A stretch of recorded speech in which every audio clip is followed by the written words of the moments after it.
नमस्कार दोस्तों, मैं आपका अपना अश्विनी भारद्वाज। आज मैं कुछ ऐसी बातें करना चाहता हूं जो हर एक बंदे के मन में जो है वो एक टस रह जाती है। वो कुछ कहना चाहता है, वो कुछ करना चाहता है और वो अधूरा छूट जाता है। तो इसी सफ़र को लेकर मैंने इस जो वीडियो बना रहा हूँ इसका टाइटल रखा है सफ़र, सब्र और सपने। कि हमने कहाँ से सफ़र शुरू किया, किस बात के लिए हमें कितना सब्र करना पड़ा और कौन से सपने जो हमारे वो अधूरे रह गए।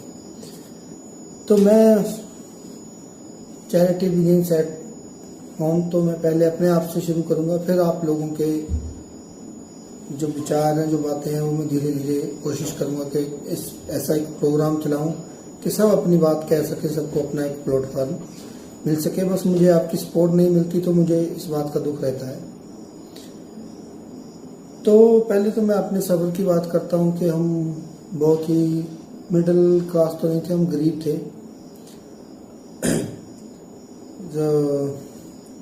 गरीबी से चला हमारा सफ़र। स्कूल जाते थे, सब खाना मिल जाता था, बहुत चीज़ें नहीं थी। सेकंड हैंड फ्रिज लिए, second hand colour black and white TV लिया, सेकंड हैंड कलर टीवी लिया।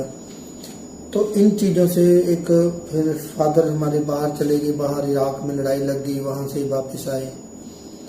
मतलब वो पूरी ज़िंदगी उनकी जो वो इस चीज़ में निकल गई कि मैं आज कामयाब होऊंगा, मैं कल कामयाब होऊंगा, लेकिन कामयाबी नहीं हासिल कर पाए वो उस लेवल पे। तो फिर हम भी साथ में ग्रोथ कर रहे थे, हम बड़े हो रहे थे। तो सबका अपना अपना सफ़र आए, 4 भाई बहन, मम्मी डैडी, दादा दादी। धीरे धीरे दादाजी चले गए, दादी चली गई, मम्मी चली गई, डैडी चले गए। फिर हम अब 4 फैमिली, 5 सिस्टर की भी फैमिली साथ में। तो इन सारे उसमें बहुत कुछ घटित हुआ। जैसे मेरा अपना शौक शुरू से रहा। मैं स्कूल में मेरे को मैडम बोलती थी कि गाने सुना। क्लास में कभी मैडम जो इन चीज़ों में रखती हैं रुचि के चलो पढ़ाई के साथ थोड़ा एंटरटेनमेंट हो सके, तो एक हमारी मैडम थी एल्टी मैडम, मेरे को क्या क्लास को सारी को कहा कि गाने सुनाओ। तो मेरी भी बारी आई तो मैंने गाना गाया, हंसी टाणियों टुटे फुल मंगरानी तेरे, ब्याह मगरों मुरझा जाना। तो 9th क्लास और मैं गाना गाता गाता रो पड़ा तो बड़ा। तो अगर आप देखें तो ये बड़ी हैरानी की बात है कि 9th क्लास में इमोशन को समझ लेना। हम बड़ा कुछ ने मजाक उड़ाया, होते हैं क्लास में ऐसे दोस्त हमारे। तो ऐसा मिला जुला चलता रहा जिंदगी में। फिर हम काम करने लग गए। काम के सिलसिले में हम चले गए। पहले मैं दिल्ली गया। दिल्ली जो है वो हम जैसे लोगों के लिए नहीं था। मेरे बड़े भाई ने बोला, वो ऑलरेडी 2 साल से दिल्ली में थे। उन्होंने बोला कि तेरे लिए ये दिल्ली नहीं है, तू थोड़ा सीधा टाइप का आदमी है, तू अपने घर जाओ और कुछ और करो, जो काम कर रहे हो ये छोड़ो, में तुम्हारे लिए कोई और काम हो। तो उन्होंने लकड़ी के काम से हटा के मुझे लगा दिया,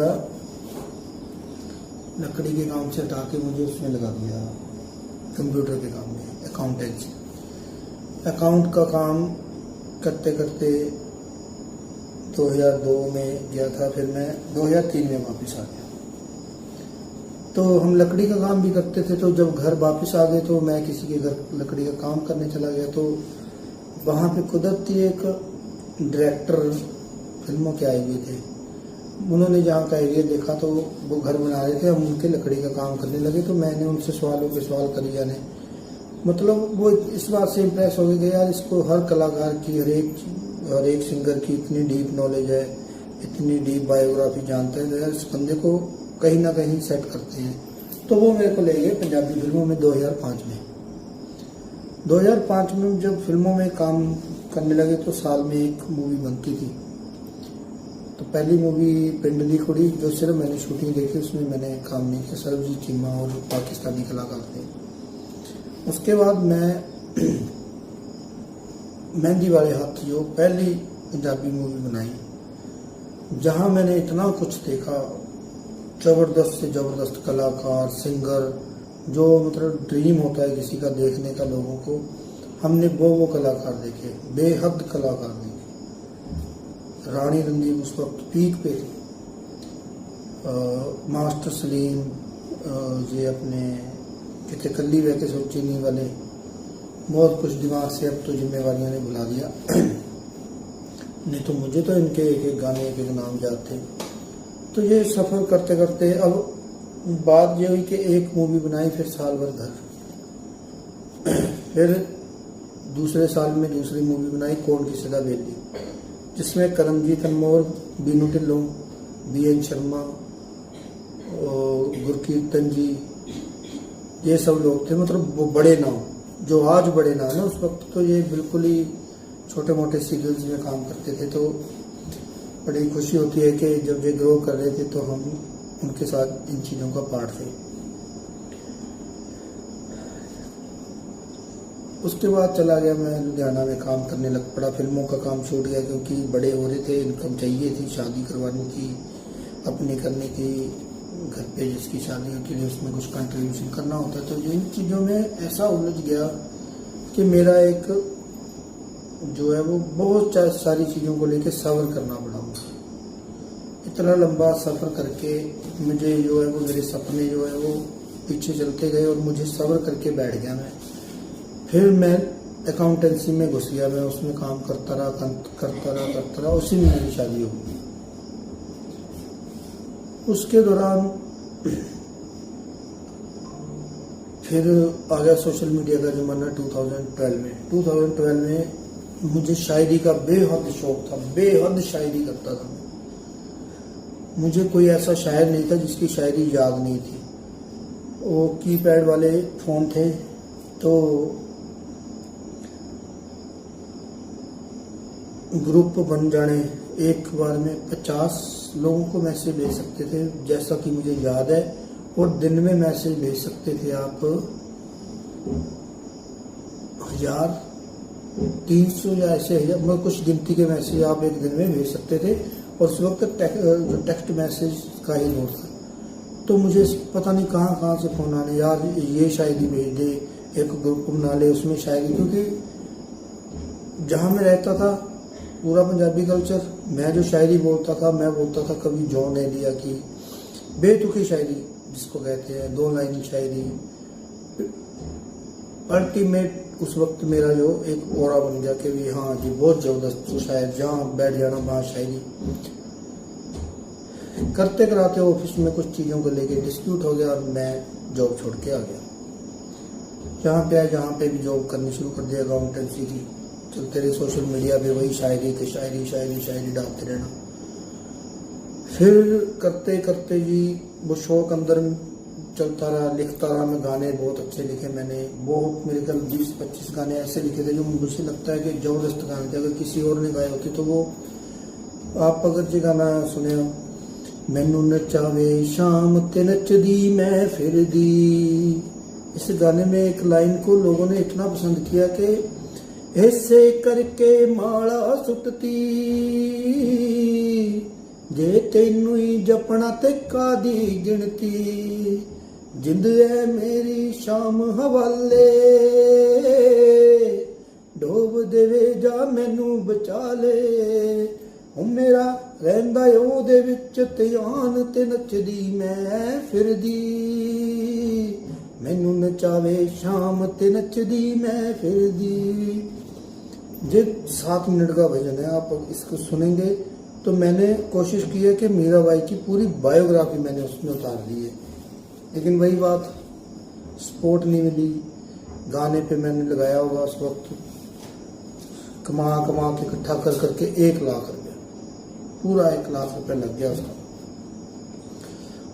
व्यूज आए बड़ी मुश्किल, प्रमोशन लगा के 52,000 आज भी 52,000, उससे ऊपर ना नीचे, बड़े ही नहीं हो।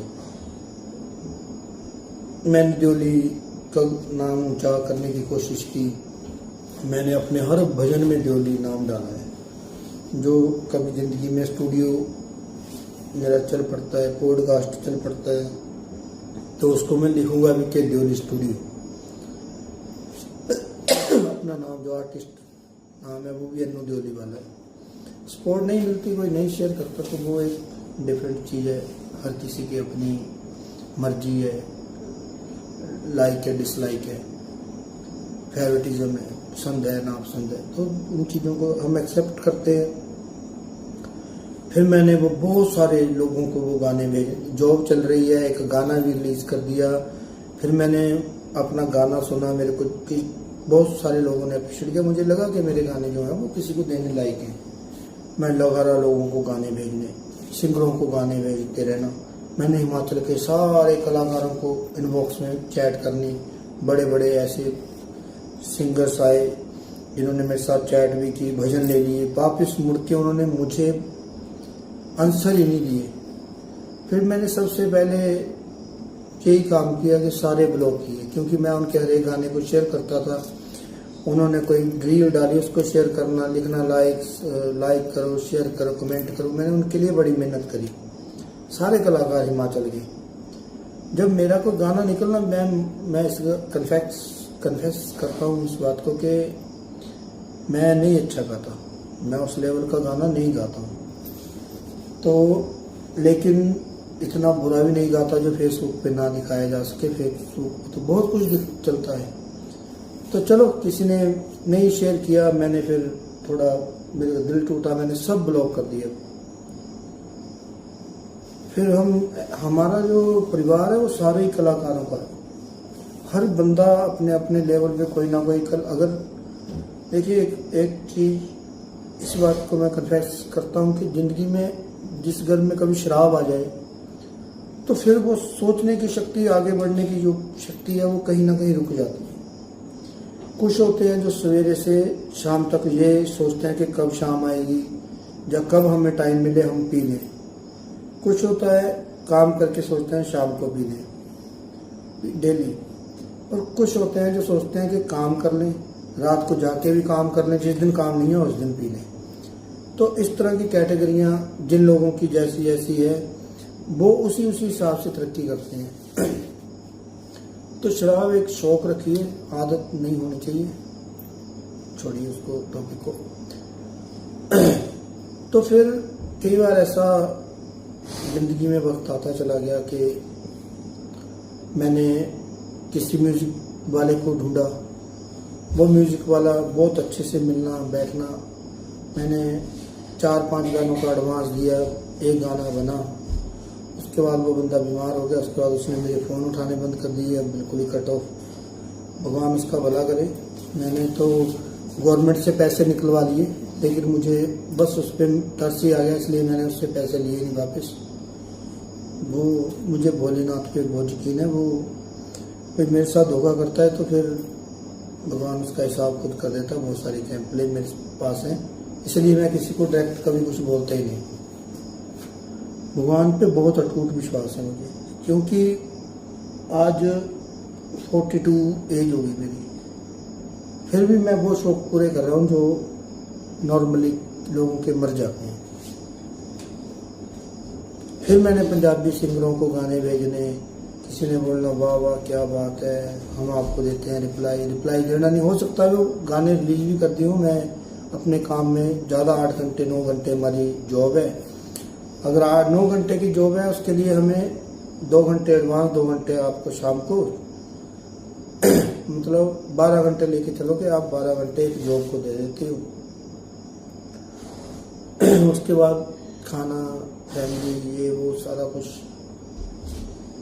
कभी तबीयत खराब, कभी मेंटल स्ट्रेस, किसी तरह का पारिवारिक हो जाता है। तो इन चीज़ों को लेके बहुत कुछ पीछे छूटता चला गया। अब भी मैं लगा हुआ हूँ। तो मेरा ये सारे वीडियो का कहने का मतलब ये है कि अच्छा, मैं कलाकारों की बात कर रहा था कि हमारे सारे कलाकार हैं। हमारी फेसबुक देख लो, मेरे दिल्ली वाले भाई ऐसे जबरदस्त AI वीडियो बनाते हैं, पूछूंगा। एक रिपोर्टर है, वो आपको पता है, एक अपना और काम करता है कहीं पे जो मछली प्लांट में, मैं अकाउंट में काम करता हूँ, साथ साथ में ये अपने एंटरटेनमेंट। वैसे तो मैंने एंटरटेनमेंट इस दुनिया में कुछ नहीं है। इनकम जनरेट करने के लिए मैंने ये स्टूडियो खोला था कि कोई इनकम जनरेट होगी, लेकिन जो हिमाचल है वो कलाकारों के लिए नहीं है। कलाकारों के लिए सिर्फ पंजाब है, जब मुंबई है या कलाकार या पंजाब है। हरियाणा में देखो आप कलाकार ओवरनाइट हिट, पंजाब में ओवरनाइट हिट, जिसको सपोर्ट करते हैं, जिसके सिर पे हाथ रख दिया वो कामयाब ही कामयाब, उसकी रोटी चल पड़ती है। यहाँ पे जो आप जितना मर्जी एफर्ट कर लो, मुझे खुद एक बंदा आके बोल गया कि तेरे जैसा स्टूडियो हिमाचल में नहीं है। ठीक है, प्रॉब्लम यह है कि मुझे वो प्रोडक्शन नहीं आती, म्यूजिक प्रोडक्शन नहीं आती, मैं सीख नहीं पाया, मैंने कोर्स ज्वाइन करा, नहीं सीख पाया, दिमाग में नहीं अब चीज़ें आती। तो कोई मेरे को मिल जाए तो मैं ये स्टूडियो चलाऊं और मैं सबको मौका दूं, कम से कम पैसों में मैं गाना बना के दूं। और जहाँ मेरे जो नज़दीक में कोई प्रोडक्शन वाले हैं तो वो काम को लेके सीरियस नहीं है, वो बस हम कंपोज करके दे रहे हैं, म्यूज़िक का आइडिया दे रहे हैं, आपको बोलते हैं कि गाना, हाँ जी सर करेंगे, मैं अभी बाहर हूँ, मैं आपको वापस कॉल करता हूँ, वापस आपकी कॉल आती नहीं। तो इससे ये पता चलता कि आप कितना नॉन सीरियस है आप काम को लेकर। जो सीरियस है उनके पास काम नहीं है। ठीक है, तो ये सारे मिक्सर हैं हर एक की लाइफ के। तो ये कन्फेशन भी है, अधूरे सपने हैं, बहुत लंबा सफ़र है। तो आप, मेरी एडवाइस ये है कि आप अगर गाते हैं, शायरी करते हैं, आज आपके पास कोई प्लेटफॉर्म नहीं है ना, आपके पास फ़ोन तो है ना, फ़ोन है, फेसबुक है, इंस्टाग्राम है, कैमरा ऑन करिए, जो मन में आता है गाइए। आपकी फेसबुक है, आपका राइट है, जो मर्जी गाइए, वो एक सामाजिक दायरे में हो।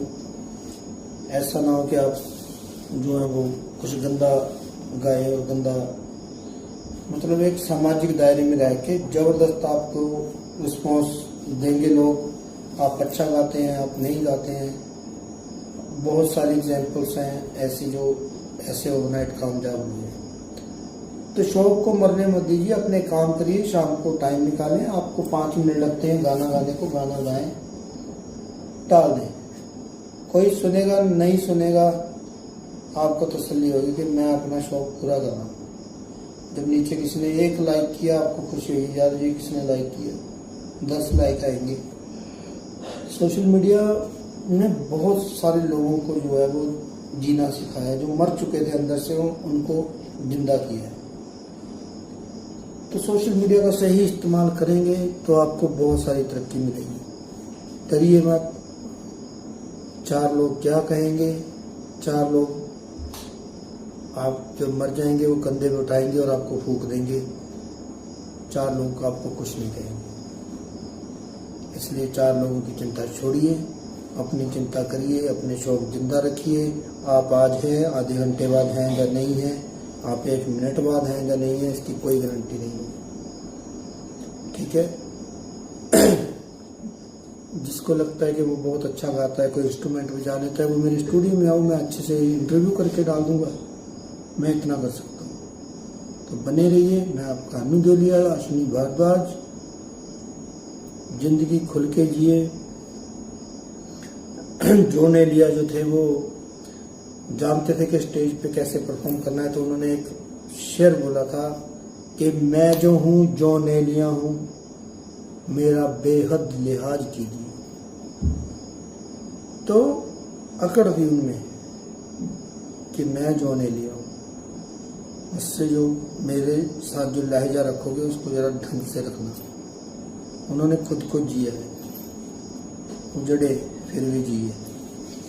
मरने के बाद याद आने से अच्छा है जिंदगी जीते जीते अपने आप को जो है एक्सप्लोर करो, अपने आप को ढूंढो, जो दिल में आता है वो करो। आपके पास सोशल मीडिया है, सोशल मीडिया है, आप एक कमरे में नहीं है, आज आपके हाथ में पूरी दुनिया है।